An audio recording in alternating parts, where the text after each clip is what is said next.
problème de la gérontocratie au Cameroun ne peut pas être dissocié du système politique dans lequel ce pays se trouve. C'est un système présidentialiste. Paul Biya est à la tête de l'État depuis 38 ans aujourd'hui. Il est dans les arcanes de pouvoir depuis presque 60 ans. Kaba Yégué est député depuis 50 ans et il est président de l'Assemblée nationale depuis une trentaine d'années. Niad Difendi est âgé de 87 ans et il a été encore reconduit président du Sénat. Les images ont fait le tour des réseaux sociaux et même de certaines chaînes de télévision à travers le monde. C'est des images qui ont été fortement commentées, mais qui ont été également des images humiliantes pour le Cameroun.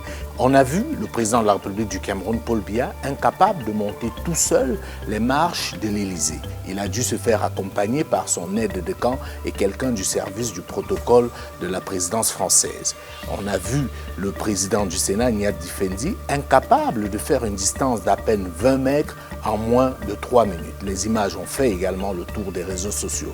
Le président de l'Assemblée nationale, Kaba Yégué Dibril, est revenu de maladie il y a très peu. Alors, ces images qui ont fait le tour du monde démontrent à suffisance dans quelle situation on se retrouve. Non seulement ils sont vieux et âgés, mais ils sont malades. C'est une situation qui amène tous les observateurs à se demander comment un peuple si jeune peut accepter de se faire diriger de manière quasi éternelle par des vieux. La question du conflit générationnel trouve tout son sens ici au Cameroun.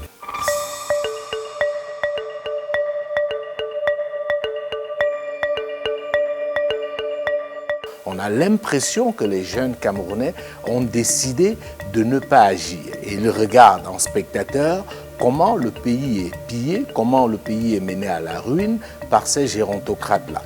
Il y a une partie de la jeunesse qui a fait le choix de sombrer dans l'alcoolisme, de sombrer dans les dérives de tout genre, une autre partie qui a fait le choix de la débrouillardise. Alors, ce que le régime ou le système Biya a réussi à faire, c'est de convaincre les Camerounais qu'ils ne doivent rien attendre de l'État. C'est pour cela que généralement, on le constate au Cameroun, quand un don est fait, il se fait toujours au nom du chef de l'État, alors que l'argent qui permet de financer ces dons, c'est l'argent du contribuable camerounais, alors que c'est l'argent de tous les Camerounais. Donc, ce phénomène que Valsero appelle zombification se traduit par ce laxisme-là et on a l'impression que les Camerounais sont résignés et ils regardent faire sans aucun moyen d'action. Donc, si aujourd'hui, il n'y a pas une réelle prise de conscience du fait que le Cameroun appartient à tous les Camerounais et que les jeunes, s'ils veulent s'imposer dans ce pays, face à ce régime, ils doivent devoir à un moment donné prendre les choses en main parce que, rappelons-le au passage, la moyenne d'âge du gouvernement est de 61 ans, une fois de plus dans un pays où la moyenne d'âge est de 19 ans, dans un pays essentiellement jeune. Donc, tant qu'il n'y aura pas cette prise de conscience, mais les gérontocrates resteront au pouvoir, malades ou pas, ils continueront à diriger ce pays sans être présents.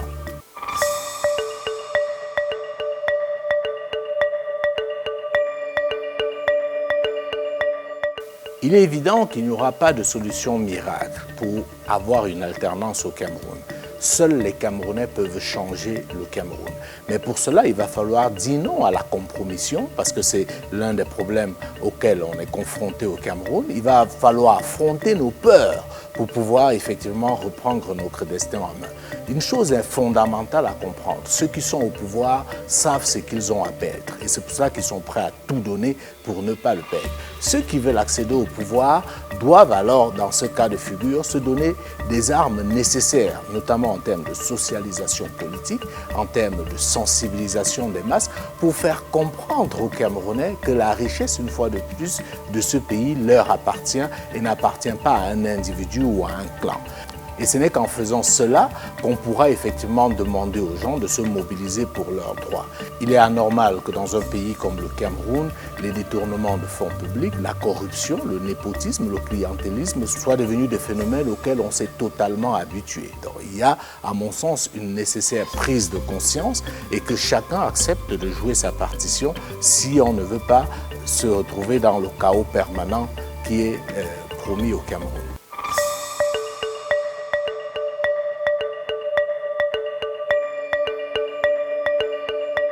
L'une des voies de sortie pour le Cameroun aujourd'hui, c'est une prise de conscience des vieux qui confisquent le pouvoir. Premièrement, ils doivent se dire que le rôle d'un dirigeant n'est pas de chercher des voies et des moyens pour se maintenir éternellement au pouvoir, mais de travailler pour qu'il y ait une transition générationnelle en préparant les acteurs du futur. C'est comme ça que tous les pays que nous respectons et que nous admirons aujourd'hui ont construit leur destinée. Côté jeunes, il faut arrêter de se plaindre, sortir de l'attentisme, éviter les peurs de tout genre. Parce que comme on le dit, le pouvoir, il ne se donne pas, il s'arrache. Il faut une réelle prise de conscience auprès des jeunes acteurs politiques, de la société civile, du monde de l'entrepreneuriat, pour réclamer leur dû. C'est un droit de réclamer à prendre la relève dans son pays. Donc, ces facteurs-là, combinés, pourront alors permettre que le Cameroun puisse tracer sa voie et prendre déjà une place de leadership au niveau sous-régional en ce qui concerne l'Afrique centrale et pourquoi pas au niveau continental parce que le Cameroun aujourd'hui il est établi a les potentialités pour être un géant en Afrique. Mais le réel problème de ce pays, c'est cette absence d'alternance, cette corruption endémique, cette volonté effrénée des dirigeants actuels de s'éterniser au pouvoir qui bloque ce pays qui est reconnu à travers le monde comme étant l'un des pays à même, s'il réussit à mobiliser ses ressources naturelles et humaines, de devenir l'un des pays les plus importants du continent africain.